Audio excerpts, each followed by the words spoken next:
Gusto niyo tapusin? Lumabas kayo sa kalsada. Tapusin natin. O lahat tayo. Very important, malinaw ang issue. Ano ba ang issue? Hindi pwedeng may question mark ang presidente na bangag. Pasukin na yung presidente natin may issue sa pag-iisip. Niwi na nga eh. Lahat sila nakapaligid. Kaya kung ako lang ang masunod, lahat sila subjected to drug test. Ito nga mga kababayan, bago natin ituloy ang video na ito, kung bago ka lang sa aking YouTube channel baka pwede makahingi ng like at subscribe at click mo na rin ang notification bell para updated ka sa aking nilalabas na bagong video. Salamat po. Pwedeng mangyari yung EDSA 1 eh. Pwedeng mangyari yung EDSA 2. Combination So, may nag-comment sa inyo na dapat mauna yung sundalo. Sinagot ko. EDSA 1, nauna yung sundalo. Pero, wala nangyari.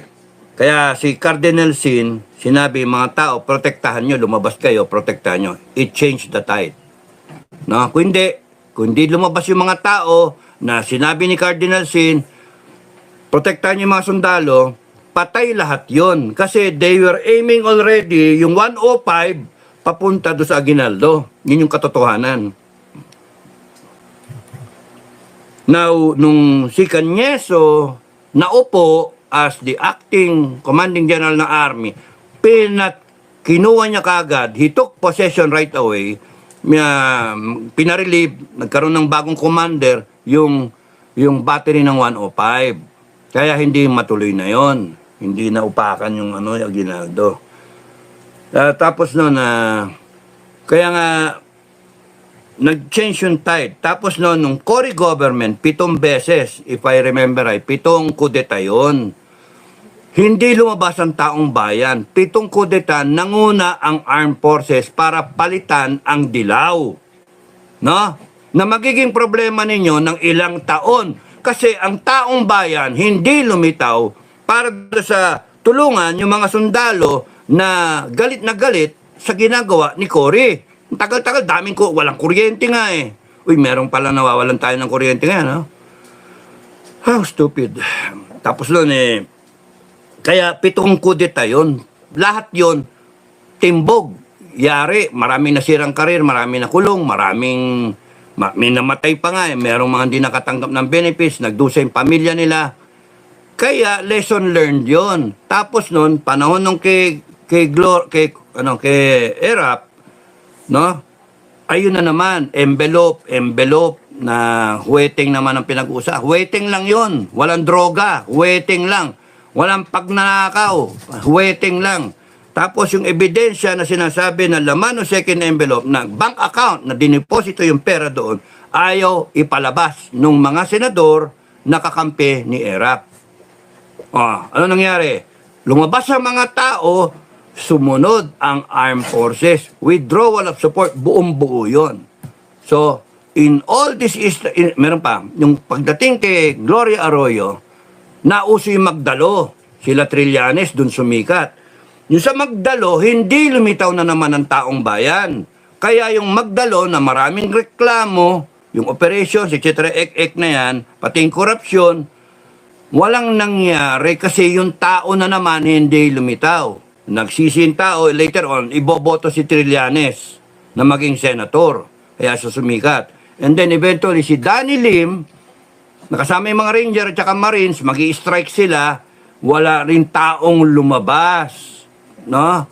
Kaya, yung mga nagsasabing lumabas ang armed forces, lumabas yung mga men in uniform, hindi lalabas.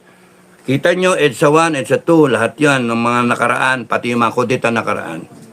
Ang combination is, no, taong bayan magpakita ng kanilang sovereign will. Ano ba talaga gusto ninyo, taong bayan? Pilipinas, ano ba gusto nyo? Gusto nyo ba na ginagago kayo ng mga politiko? Gusto nyo bang abusado ang mga politiko ninyo? Gusto nyo ba na mga walang yan, gusto ma-extend yung kanilang poder at yung mga anak-anakan pa nila ang magro-rule sa inyo? Gusto nyo ba na nang naghihirap kayo? Gusto nyo ba yung inflation, etc., etc.? Gusto nyo ba yung nangyayari sa piseso? Gusto nyo ba lahat ng yan? Gusto nyo ba na Bumabiyahe yung presidente, kung ilang biyahe na, tapos nun, ang bansa natin, ganito. Gusto nyo ba na yung magkagera tayo with China? No? At lalaban kayo para sa kanya. Para sila, continue sila sa presidency nila. Or, nasa abroad sila. Mantalang kayo, mamatay kayo sa gera, makamag-anak nyo, mga anak nyo. Kung ganun ang gusto nyo, de wag kayong lumabas. Wag, hayaan nyo lang. Let it be, patapusin nyo yung term. And then, kung sino yung susunod dyan, kung may chance si Inday Sara. That's the, no.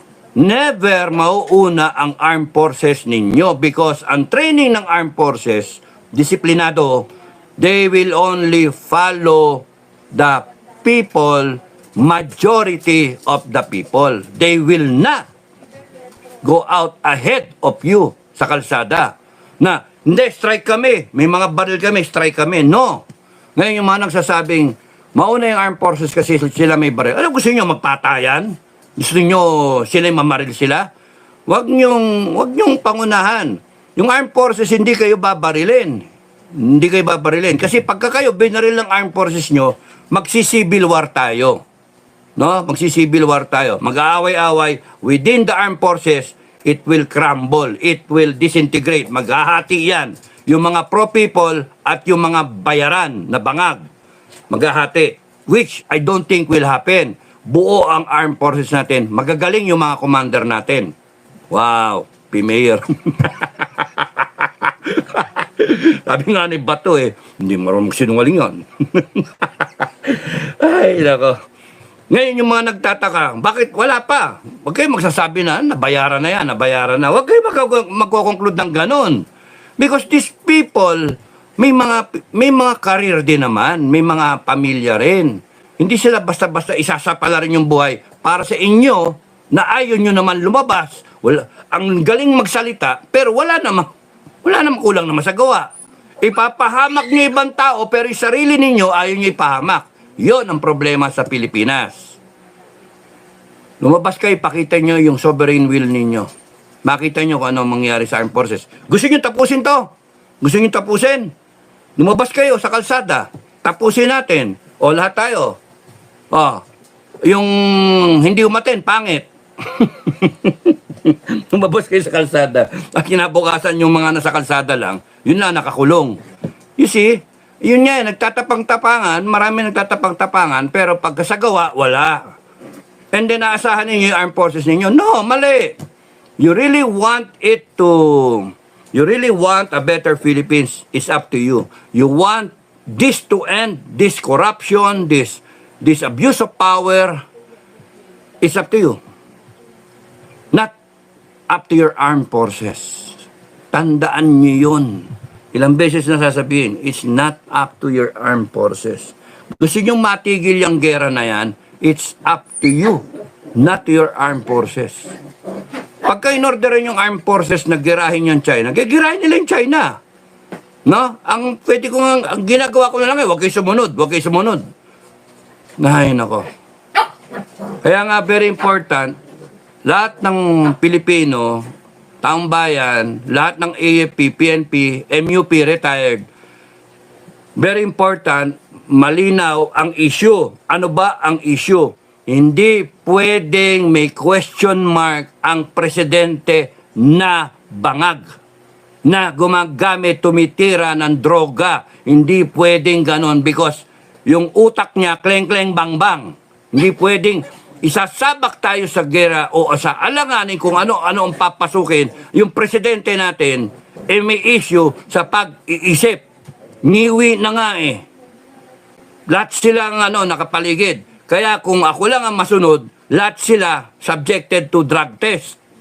Pag umikot ang gulong. Ay, nako. And kayong mga nakapaikot kay BP Sara, protect BP Sara. No? Protect the Dutertes. Because anytime this government, when they panic, they might panic ahead of the might of the people. Yung sovereign will. Pag nakita nilang lalabas na, baka doon silang humugot bigla at maunahan ang taong bayan. Maunahan yung sovereign will nyo. Because this government is really abnormal. dysfunctional. I have never seen in my whole life na ganitong klaseng abusado. Not even the father. Not even GMA. Not even Fidel. Small time si Fidel. Push up lang kailangan doon.